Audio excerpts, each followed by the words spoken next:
आज का टॉपिक है stresses in bar of composite section. आपके सिलेबस में दिया हुआ है। कंपोजिट सेक्शन पहले क्या होता है इसको समझते हैं।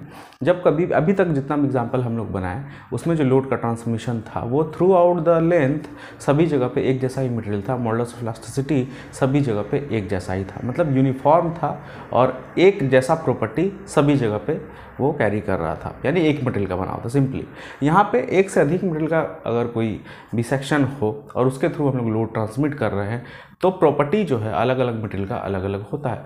मॉडुलस ऑफ इलास्टिसिटी अलग अलग मटेरियल का अलग अलग होता है। सपोज करिए एक मटेरियल है स्टील, दूसरा मटेरियल है ब्रास। दोनों को एक साथ हम लोग कंबाइंडली जोड़ दिए हैं किसी भी माध्यम से, या वेल्डिंग करके या फिर किसी और माध्यम से, और उसको एक यूनिट के तौर पर ट्रीट कर रहे हैं और उससे जो हम लोग लोड ट्रांसमिट कर रहे हैं। तो दोनों मटेरियल अलग अलग है, तो दोनों में जो स्ट्रेस प्रोड्यूस्ड होगा वो अलग अलग होगा, बिहेवियर जो होगा वो अलग अलग होगा। लेकिन कंपोजिट सेक्शन है तो कंपोजिट सेक्शन कहने का मतलब क्या, बाहर से आपको जो दिखेगा कि दोनों में अगर एक्सपेंशन हो रहा है तो एक साथ, और अगर वो डिक्रीज कर रहा है उसका लेंथ तो वो भी एक साथ। ठीक है, इंटरनली उसमें स्ट्रेस अलग अलग हो रहा होगा जो कि दिख नहीं रहा है, लेकिन बाहरी रूप में जो दिख रहा है वो फिजिकली वो उसमें चेंज इन लेंथ अगर होगा किसी भी लोड के वजह से वो सेम होगा। जितना स्टील में, फॉर एग्जांपल स्टील और ब्रास का लिए थे, जितना स्टील में चेंज इन लेंथ होगा उतना ही ब्रास में भी चेंज इन लेंथ होगा। ठीक है, लेकिन स्ट्रेस का जो इंटरनली उसमें स्ट्रेस डेवलप कर रहा है वो अलग है। वो स्ट्रेस कैसे निकालेंगे ये एक ऑब्जेक्टिव है, ये बहुत बड़ा पॉइंट है। वो स्ट्रेस कंपोजिट सेक्शन में अलग अलग मटेरियल में इससे लोड लग रहा है, एक ही लोड लग रहा है, लेकिन अलग अलग मटेरियल में,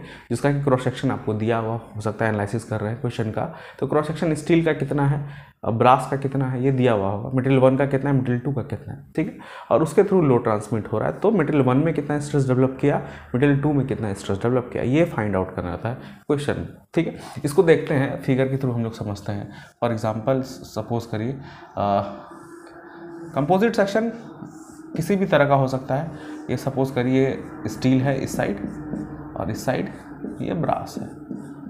ठीक है, और इसके थ्रू लोड कैरी हो रहा है, दोनों एक साथ जोड़ा हुआ है। ठीक, किसी भी माध्यम से, वेल्डिंग या फिर कैसे भी, या फिर आप अपने प्रैक्टिकल लाइफ में बहुत जगह देखते होंगे, जैसे कि पिलर देखते होंगे, कॉलम जिसको बोलते हैं, पिलर्स को क्रॉस सेक्शन ऊपर से देखिए तो उसमें कंक्रीट भी रहता है और स्टील भी रहता है। ठीक है, ये सरिया है, जैसे 4 उसमें स्टील दिया है, रेनफोर्समेंट। इस तरह से कॉलम 3D व्यू में अगर समझे तो कॉलम या फिर पिलर्स, आप अपने भाषा में पिलर्स से ज़्यादा यूज़र फ्रेंडली होंगे, इस तरह का है, और इसमें जो रेनफोर्समेंट इस तरह से निकला हुआ है। तो ये कंपोजिट सेक्शन का एग्जांपल है। ठीक है, इसमें कंक्रीट भी है और स्टील भी, दोनों का प्रॉपर्टी एकदम बिल्कुल अलग है।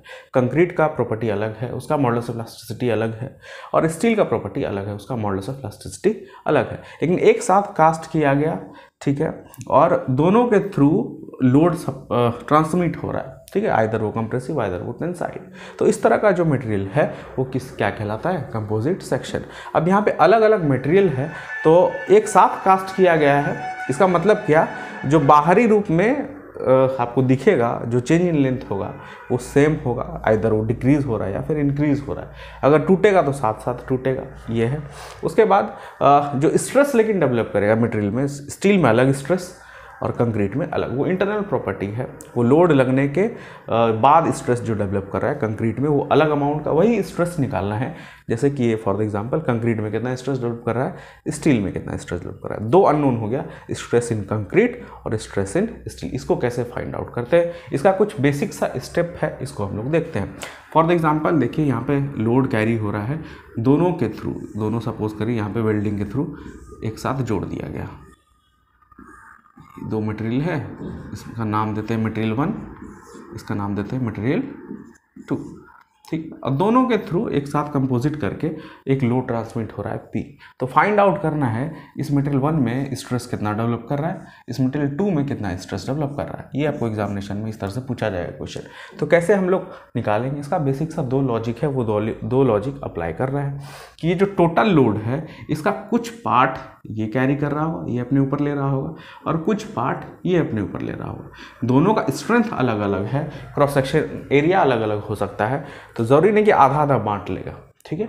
इसका सहने का क्षमता कुछ अलग होगा लोड का, इसका सहने की क्षमता कुछ अलग होगा। हो सकता है क्वेश्चन में इसका एरिया क्रॉस सेक्शन एरिया कुछ अलग हो, इसका क्रॉस सेक्शन एरिया कुछ अलग हो। यह एलिवेशन हमको दिख रहा है, प्लान में क्रॉस सेक्शन एरिया पता चलेगा, जैसे यहाँ पे क्रॉस सेक्शन एरिया पता चल रहा है। तो अलग अलग एरिया भी हो सकता है, अलग अलग स्ट्रेंथ भी हो सकता है। तो ये जो पी का जो एक तरह से बंटवारा हो रहा है दोनों में इक्वल नहीं हो सकता है, अलग अलग होगा। तो P इज फर्दर सब divided into P1, suppose P1 plus P2।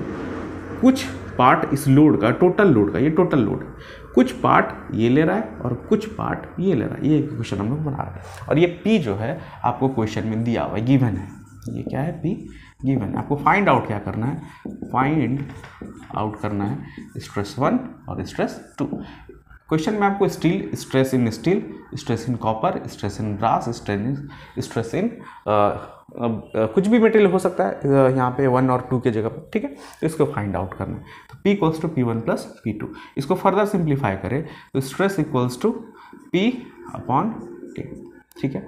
तो P equals to stress into area. तो P1 को हम लोग क्या लिख सकते हैं? स्ट्रेस 1 जो कि फाइंड आउट करना है इंटू एरिया 1। एरिया 1 आपको दिया हुआ है, इसका क्रॉस सेक्शन एरिया जो है क्वेश्चन में दिया रहेगा, ठीक है। A1 भी गिवन रहेगा और A2 भी गिवन रहेगा। ये तीनों जो टर्म है P, A1, A2 वो दिया रहेगा। और मॉडुलस ऑफ इलास्टिसिटी मटेरियल 1 का कितना है, मटेरियल 2 का कितना है, ये भी दिया रहेगा। Modulus of elasticity of material 1, modulus of elasticity of material 2, ये वाला टर्म भी आपको बस अननोन जो है वो स्ट्रेस 1 और स्ट्रेस 2, इस तरह से क्वेश्चन रह सकता है। चलिए आइए सिंप्लीफाई इसको करते हैं स्टेप्स को। P1 को हम लोग क्या लिख सकते हैं? स्ट्रेस 1 इंटू एरिया 1, जहाँ पे स्ट्रेस 1 निकालना है, एरिया 1 क्वेश्चन में दिया हुआ है। आगे बढ़िए। P2 को क्या लिख सकते हैं? सिमिलरली स्ट्रेस 2 इंटू एरिया 2, जहाँ पे स्ट्रेस 2 निकालना है और एरिया 2 दिया हुआ है। तो यहाँ से एक इक्वेशन बनता है। इस इक्वेशन को हम लोग सपोज करिए माने इक्वेशन 1, ठीक है। यहाँ पे 2 अननोन है इस इक्वेशन में, एक स्ट्रेस 1 और एक स्ट्रेस 2। तो 2 अननोन को सॉल्व करने के लिए एटलीस्ट 2 इक्वेशन चाहिए। यहाँ पे तो एक ही इक्वेशन हम लोग बना पाए हैं, एक इक्वेशन और कैसे बना पाएंगे जो इस दोनों को रिलेट करता हो, स्ट्रेस 1 और स्ट्रेस 2 को रिलेट करता हो। तो एक बात अभी हम लोग डिस्कस किए कि कंपोजिट सेक्शन होने का मतलब क्या है कि चेंज इन लेंथ जो होगा वो बाहरी, आपको जो बाहरी रूप से दिखेगा कि उसमें जो भी एक्सटेंशन हो रहा है या फिर डिफॉर्म कर रहा है, चेंज इन लेंथ हो रहा है, डिक्रीज कर रहा है लेंथ या फिर इंक्रीज कर रहा है, वो क्या होगा? सेम होगा। कंपोजिट होने का मतलब यही है, ठीक है। इंटरनली स्ट्रेस जो भी अलग अलग डेवलप कर रहा है उससे कोई मतलब नहीं है, लेकिन कंपोजिट होने का मतलब है आपको लगाएं इसलिए कि लोड जब लगे तो आप में बिहेवियर एक जैसा हो, मतलब कि चेंज इन लेंथ एक जैसा हो। ऐसा नहीं कि ये मटेरियल ज़्यादा फैल गया, ये मटेरियल कम फैला है, तब तो टेढ़ा मेढ़ा उसका ये हो जाएगा, डायमेंशन इस तरह से हो जाएगा, ठीक है। ये ज़्यादा फैल गया, ये कम फैला, तब जो इसका पर्पस है कंपोजिट सेक्शन देने का वो फुलफिल नहीं होगा। कंपोजिट सेक्शन इसलिए देते हैं ताकि एक जैसा बिहेव करे, ठीक है। एक जैसा बिहेव करने का मतलब क्या है? बाहरी रूप से हम लोग उसको देखें तो चेंज इन लेंथ जो भी है वो सेम रहे दोनों में, मटेरियल 1 में और मटेरियल 2 में। यहीं से एक पॉइंट हम लोग को पकड़ाया कि चेंज इन लेंथ यानी कि DL1 equals to DL2। Material 1 में जितना चेंज इन लेंथ होगा उतना ही मटेरियल 2 में चेंज इन लेंथ होगा, ठीक है। DL को हम लोग क्या लिख सकते हैं? जैसे स्ट्रेन को हम लोग क्या लिखते हैं?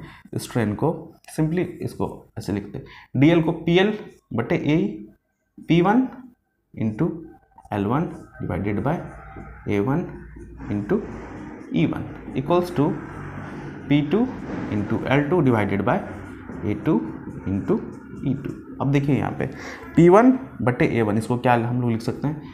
स्ट्रेस 1, इस दोनों टर्म को देखिएगा, stress 1 into L1 divided by E1। इस दोनों टर्म को क्या लिख सकते हैं? P2 divided by 2, stress 2 into L2 divided by E2। Clear? अब देखिए इस पर्टिकुलर इस केस का अगर बात करें तो जितना लेंथ मटेरियल 1 का है उतना ही लेंथ मटेरियल 2 का है। तो यहाँ पे L1 और L2 दोनों क्या है? बराबर है आपस में। तो इक्वेशन और थोड़ा सिंप्लीफाई हो जाता है। इक्वेशन क्या बनता है फिर? इक्वेशन इस तरह से बनता है, stress 1 divided by E1 equals to stress 2 divided by E2, ये आता है। अब देखिए इस तरह का भी सेक्शन हो सकता है कि इस तरह का भी आपको केस आगे मिलेगा कि इस तरह से मटेरियल है कंपोजिट सेक्शन के तौर पे, और इसे लोड ट्रांसमिट हो रहा है। ये 3 इस तरह से मटेरियल है, इसका लेंथ कुछ अलग है, इसका लेंथ कुछ अलग है, और सबके ऊपर एक लोड लगा हुआ है P। टोटल लोड कितना है P, ठीक है। यहाँ पे अलग अलग मटेरियल है, इस दोनों का लेंथ सेम है, एक एग्जांपल हम लोग लिए, और इसका लेंथ कुछ अलग है। वैसे केस में ये L और ये L कटेगा नहीं, इस पर्टिकुलर केस में इसका लेंथ और इसका लेंथ सेम है, इसलिए कट गया, तो इक्वेशन कुछ अलग बन रहा है। अगर नहीं होता तो L1 L2 वाला टर्म भी रहता। इस केस को भी हम लोग आएंगे, देखेंगे जब क्वेश्चन हम लोग सॉल्व करेंगे, ठीक है। तो इस पर्टिकुलर केस को लेके आगे बढ़ रहे हैं। तो इक्वेशन अभी तक जो बना है stress 1 divided by E1 equals to stress 2 divided by E2। तो stress 1 can be written as E1 divided by E2 into stress 2, ठीक है। जहाँ पे E1 भी दिया हुआ है, E2 भी दिया हुआ है, तो इस दोनों को डिवाइड करेंगे तो कुछ ना कुछ के कांस्टेंट आ जाएगा, वैल्यू आ जाएगा। तो स्ट्रेस 1 को दैट कांस्टेंट इंटू स्ट्रेस 2 लिख सकते हैं। स्ट्रेस 1 के जगह पे जो भी वैल्यू आएगा मल्टीप्लाइड बाय स्ट्रेस 2 लिख सकते हैं। ये इक्वेशन 2 आया, ठीक है। तो सपोज करिए कुछ ना कुछ वैल्यू आता है जो कि पॉइंट में रह सकता है, 1 से अधिक रह सकता है, डिपेंड करता है E1 और E2 का क्या वैल्यू है, ठीक है। तो उस वैल्यू को जो इक्वेशन 2 बना है स्ट्रेस 1 वाले वैल्यू को यहाँ पे पुट करते हैं, और तब जो इक्वेशन आ जाएगा वो सब एक ही टर्म में आ जाएगा, ठीक है। स्ट्रेस 1 को भी किस में कन्वर्ट कर लिए, स्ट्रेस 2, कुछ ना कुछ अमाउंट इंटू स्ट्रेस 2। स्ट्रेस 1 को क्या लिख सकते हैं, कुछ ना कुछ अमाउंट जो भी आएगा वैल्यू, इसको डिवाइड करने के बाद इंटू स्ट्रेस 2, यहाँ पे लिख सकते हैं वो amount into stress 2 into A1 plus of stress 2 into A2। इस पूरे इक्वेशन में जब इक्वेशन 2 का वैल्यू को इक्वेशन 1 में हम लोग रखते हैं तो पूरे इक्वेशन में सिर्फ एक अननोन बचेगा, वो क्या होगा, स्ट्रेस 2, ठीक है। तो स्ट्रेस 2 आपको फाइंड आउट हो गया, इसको सॉल्व करिएगा। तो स्ट्रेस 2 का वैल्यू जब निकल गया तो यहाँ पे रखेंगे तो स्ट्रेस 1 का भी वैल्यू निकल गया, ठीक। सिमिलरली आप इसको ऐसे भी लिख सकते हैं, stress 2 equals to E2 divided by E1 into stress 1। तब स्ट्रेस 2 को हम लोग किस में कन्वर्ट कर दिए, स्ट्रेस 1 में। यहाँ पे स्ट्रेस 2 को जगह क्या लिख सकते हैं, कुछ ना कुछ वैल्यू जो कि E2 डिवाइडेड बाई E1 करके आएगा इंटू स्ट्रेस 1 इंटू A2। तब जो इक्वेशन में अननोन बचेगा सिर्फ स्ट्रेस 1 बचेगा, ठीक है। ऐसे हम लोग यहाँ पे लिखते हैं by solving equation 1 and 2 we get, क्या हम लोग को मिल जाएगा, स्ट्रेस 2 का वैल्यू मिल जाएगा, स्ट्रेस 1 का वैल्यू मिल जाएगा जो हम लोग को चाहिए था। अलग अलग मटेरियल में कितना जो है वो स्ट्रेस डेवलप कर रहा है, ठीक है। इस तरह से हम लोग एक क्वेश्चन करते हैं इस पर। एक कंपोजिट सेक्शन का क्वेश्चन आपके स्क्रीन पे आ रहा होगा। क्वेश्चन कुछ इस तरह से है, पढ़िए इसको। A steel rod of 3 centimetre diameter is enclosed centrally in hollow copper tube. एक हॉलो कॉपर ट्यूब है, उसके बीचों बीच जो है स्टील का एक रॉड जो है इंसर्टेड है, और दोनों को एज अ कंपोजिट मटेरियल के तौर पे ट्रीट किया जा रहा है, ठीक है। बीच में क्या है, स्टील का रॉड है जिसका कि डायमीटर है 3 सेंटीमीटर, और चारों तरफ जो हॉलो एक कॉपर ट्यूब है, हॉलो है इसका मतलब 2 डायमीटर होगा, एक एक्सटर्नल डायमीटर हॉलो ट्यूब का और एक इंटरनल डायमीटर। उसके अंदर जो है वो 3 centimetre dia steel rod inserted है, ठीक। Hollow copper tube of external diameter 5 cm and internal diameter of 4 cm.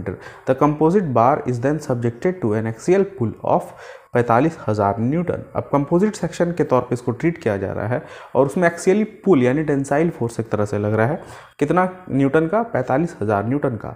If the length of each bar is equal, हर एक बार का यानी कॉपर ट्यूब और स्टील रॉड दोनों का लेंथ इक्वल है, एल एल यहाँ पे कट जाएगा, 15 सेंटीमीटर का। डिटरमाइन क्या क्या निकालना है, the stresses in the rod and tube, यानी कि मटेरियल 1 में स्टील में कितना स्ट्रेस है, मटेरियल 2 में यानी कि कॉपर में कितना स्ट्रेस है, ये निकालना है। उसके बाद है load carried by each bar, material 1 कितना लोड ले रहा है, पी का टोटल लोड का यानी कि 45,000 न्यूटन का कितना भाग मटेरियल 1 ले रहा है, स्टील ले रहा है, और कितना भाग मटेरियल 2 कॉपर ले रहा है, ये निकालना है। और क्या क्वेश्चन में दिया हुआ है, modulus of elasticity of steel दिया हुआ है 2.1 × 10⁵ न्यूटन पर mm², और modulus of elasticity of copper जो दिया हुआ है वो 1.1 × 10⁵ न्यूटन पर mm², ठीक है।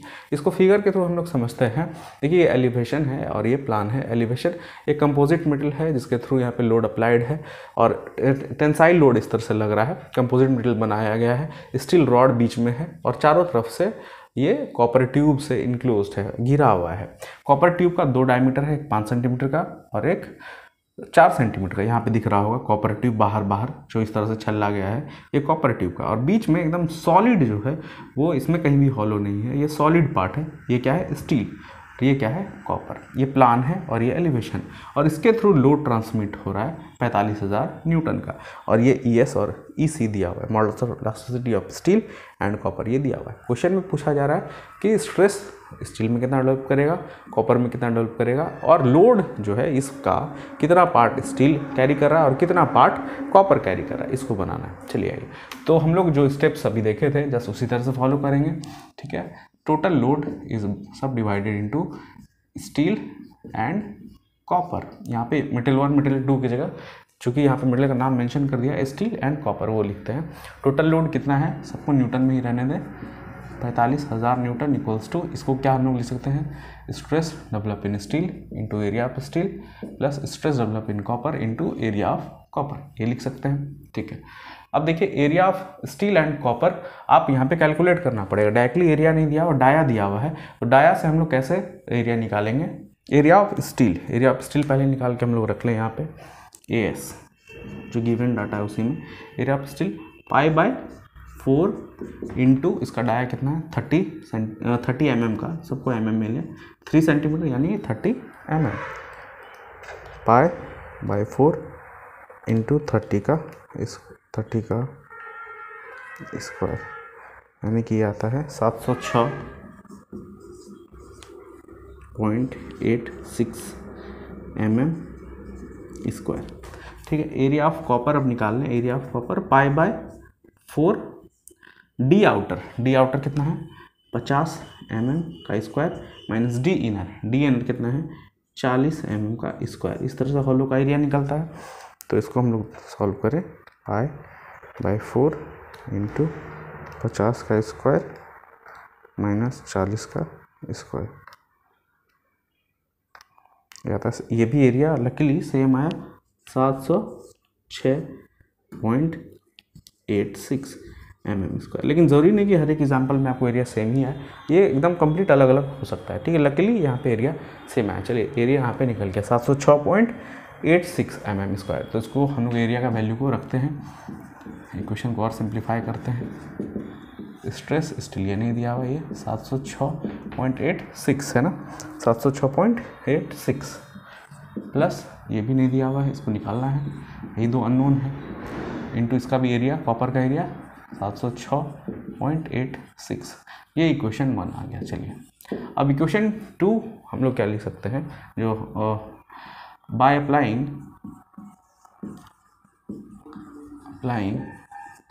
strain in both material will be same, ठीक। अब स्ट्रेन या फिर चेंज इन लेंथ, यहाँ पे लेंथ फाइनली क्या आया था, जैसे कि stress 1 divided by E1 into L1 equals to stress 2 divided by E2 into L2, ठीक है। अब यहाँ पे ये चेंज इन लेंथ इक्वल था, L1 L2 अगर सेम हो तो ये जो टर्म है इसको हम लोग क्या लिख सकते हैं, स्ट्रेन लिख सकते हैं, ठीक है।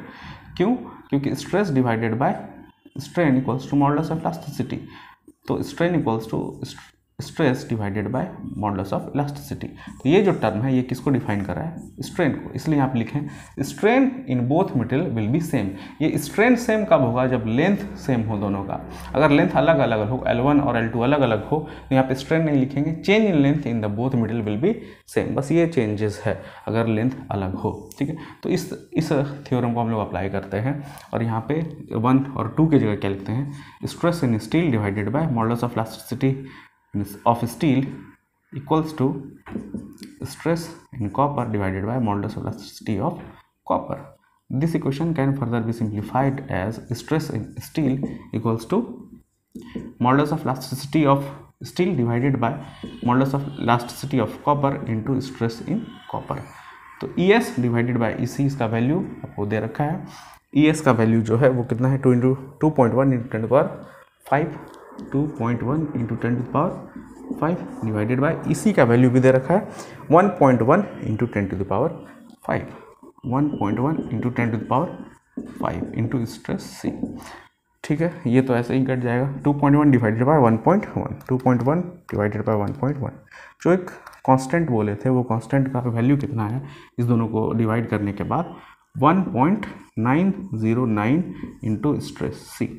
इससे कंक्लूजन क्या निकला, स्ट्रेस जहाँ जहाँ स्ट्रेस स्टील लिखा है उसके जगह पे क्या लिख सकते हैं 1.909 into stress in copper. Stress in steel को कॉपर के टर्म में भी लिख सकते हैं। ठीक है, ये आया इक्वेशन आपका 2।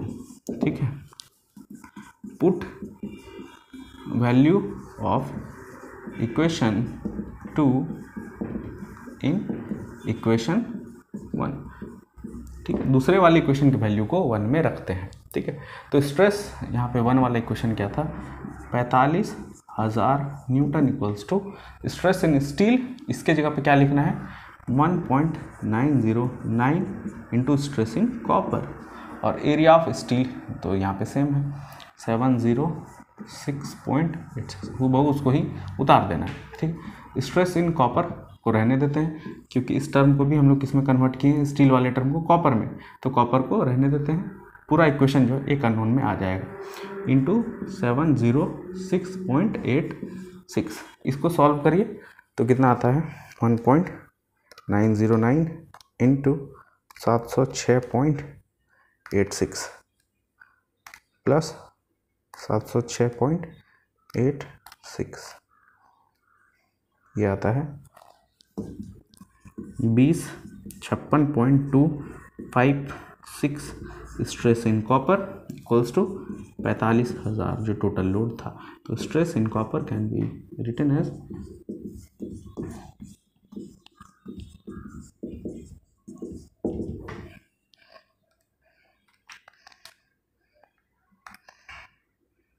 21.88 यूनिट क्या होगा इसका न्यूटन पर mm स्क्वायर, क्योंकि लोड को हम लोग ले रहे हैं न्यूटन में, एरिया को mm स्क्वायर में यहाँ पे लिए थे, निकाले थे। ठीक, तो वो स्ट्रेस इन कॉपर आ गया। स्ट्रेस इन स्टील अब कितना होगा, तो इस वैल्यू को 1.909 से मल्टीप्लाई कर दीजिए, इसलिए stress in steel equals to 1.909 into stress in copper. ठीक है, इस वैल्यू को 1.909 से मल्टीप्लाई करते हैं तो आता है 41.77 न्यूटन पर mm स्क्वायर। तो क्वेश्चन का जो पहला पार्ट था स्ट्रेसेस इन ईच मटेरियल वो निकालना है। कॉपर में कितना स्ट्रेस डेवलप करा है वो निकल गया, अब स्टील में कितना स्ट्रेस डेवलप करा है वो भी निकल गया। तो एक यहाँ पे पॉइंट और हम लोग देखते हैं, देखिए यहाँ पे एरिया दोनों का सेम था, एरिया सेम है फिर भी स्ट्रेस अलग अलग आ रहा है। क्यों अलग अलग आ रहा है, क्योंकि मटेरियल का जो प्रॉपर्टी है स्टील और कॉपर वो दोनों बहुत अलग मटेरियल है, इसलिए लोड कैरिंग कैपेसिटी उसी को स्ट्रेस बोलते हैं। तो लोड कैरिंग यानी कि जो लोड को धारण करने का जो क्षमता है दोनों मटेरियल में वो अलग अलग हो सकता है, वो लोड कैरिंग कैपेसिटी दोनों में देख रहे हैं अलग अलग है। अब आते हैं कि इस लोड का कितना पार्ट ये कैरी कर रहा है और इस लोड का कितना पार्ट कॉपर कैरी कर रहा है। ठीक है, जब स्ट्रेस निकल गया तो लोड भी निकल सकता है। Simply stress equals to P by A, तो P can be written as stress into area. P load in steel, load carried by steel equals to stress develop in steel into area of steel. अब यहाँ पे stress भी निकल चुका है, area तो पहले से पता ही था, इस दोनों को मल्टीप्लाई करिए PS पता चलेगा। Similarly load carried by copper equals to stress develop in copper into area of copper. ठीक है, इस दोनों इक्वेशन को अप्लाई करके वहाँ पे लोड भी निकल जाएगा। ठीक है, यहाँ पे लोड कैरिड बाय स्टील इसको निकालें तो 40, पहले कॉपर लिखा हुआ तो कॉपर में निकालते हैं लोड कैरिड बाय कॉपर, तो स्ट्रेस इनटू एरिया यही था, स्ट्रेस है 21.88 इंटू एरिया है 706.86, ये आता है 15,466.09 इतना न्यूटन ये लोड ले रहा है कॉपर। ठीक है, अब आते हैं हम लोग स्टील कितना लोड ले रहा है 41.77 मल्टीप्लाइड बाय 706.86, ये आंसर है। Load carried by steel equals to 295253 0.54 इतना न्यूटन का लोड ले रहे हैं, ठीक है। इस तरह से हम लोग स्ट्रेस भी निकाल पाए, और जो एडिशनल पार्ट था क्वेश्चन में, स्ट्रेस निकल गया तो बहुत ईजी है, लोड भी हम लोग इंडिविजुअल मेंबर कितना ले रहा है उसको निकाल लेंगे।